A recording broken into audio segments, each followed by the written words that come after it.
Right, so I want to do a quick video for you today. I thought it'd be a perfect time, seeing as I was stripping down a turbo core with a failure. This turbo is not very old at all. I wanted to show you lot how and why that your turbo will not hold boost. A lot of people will put it down to the actuator.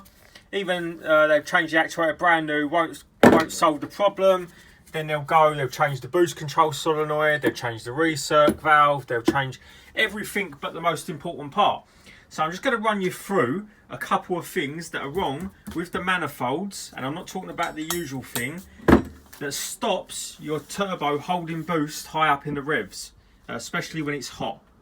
So I'll run you through that now. Right, so as you can see here, this is an old manifold that's had thousands and thousands of heat cycles over the years. It's been abused, it's had hard cut, everything, right? And it had boosting issues. Now, this one is a manifold that I can compare it with. This one hasn't had no boosting issues. This one is a pretty much brand new manifold, done about 400 miles. So if you put a post up on the internet, the first thing people are going to say is an actuator.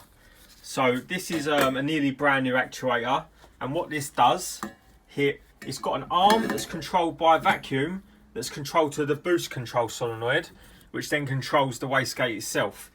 What happens is this arm pushes in and out, which then controls this flap.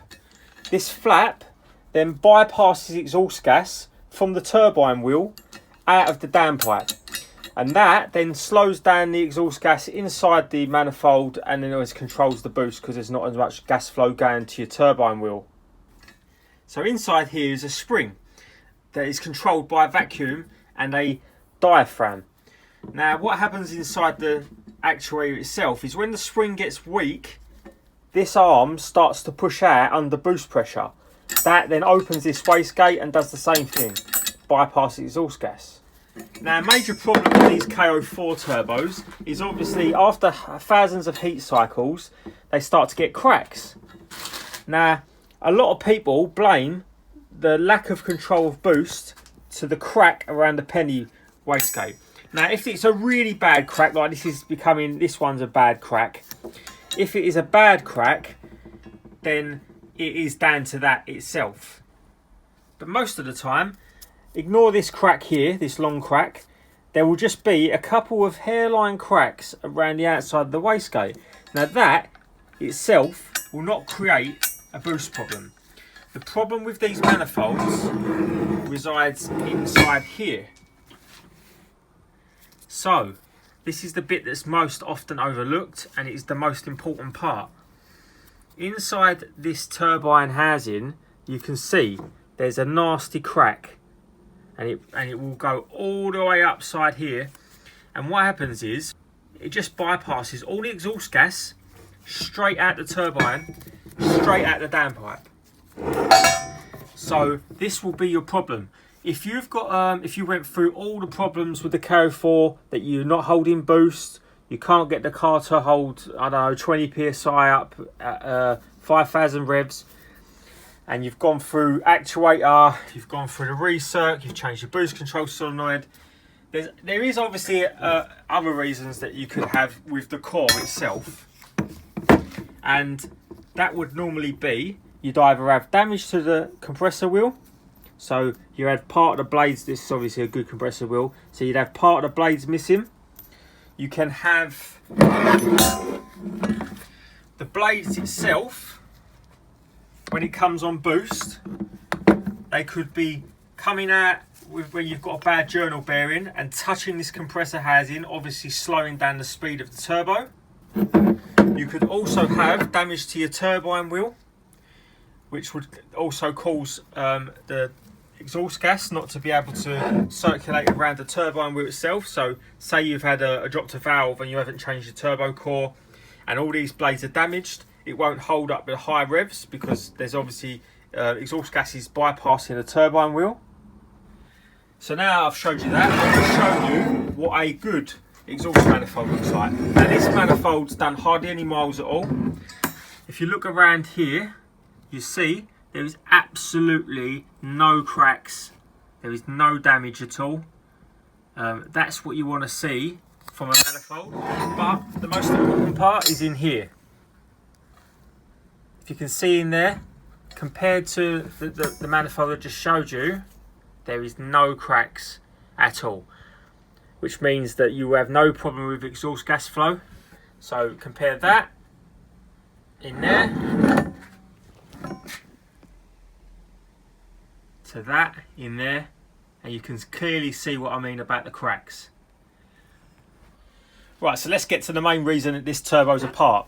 So a tuner that mapped this car basically done a poor job of using way too much boost for this turbocharger itself. Now this is a GM turbocharger, so it's a stock turbocharger.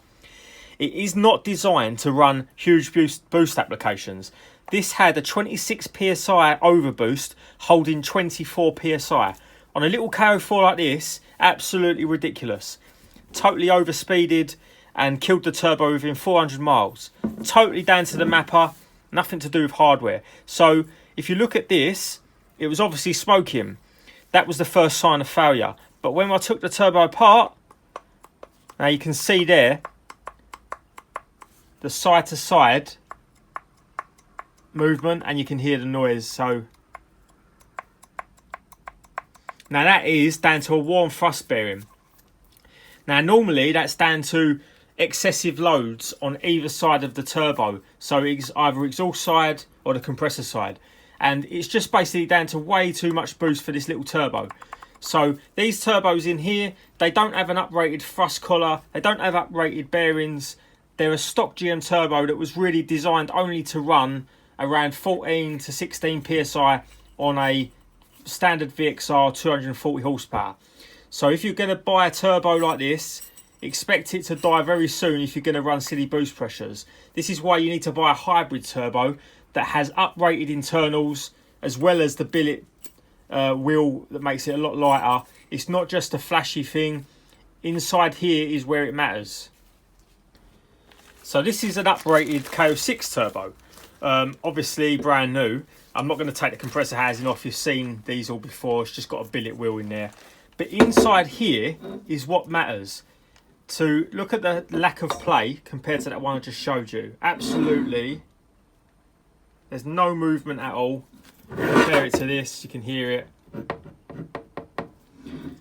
So no movement at all in the shaft, smooth as you like. So inside here, there will be an uprated thrust collar with extra oil galleries to allow more supply of oil to the shaft. And we'll also have an uprated journal bearings, and it will have a step adjusted oil seal inside here, just to allow for high boost applications so you don't get blow by into the exhaust side. Now this is what a hybrid is all about. Don't just think it's just for more power, it's also for reliability. You can run more boost because of that, because it's a lot stronger internally. So don't just go out there, buy yourself a GM turbo and decide to run 24 psi for it. It's going to fail very quickly.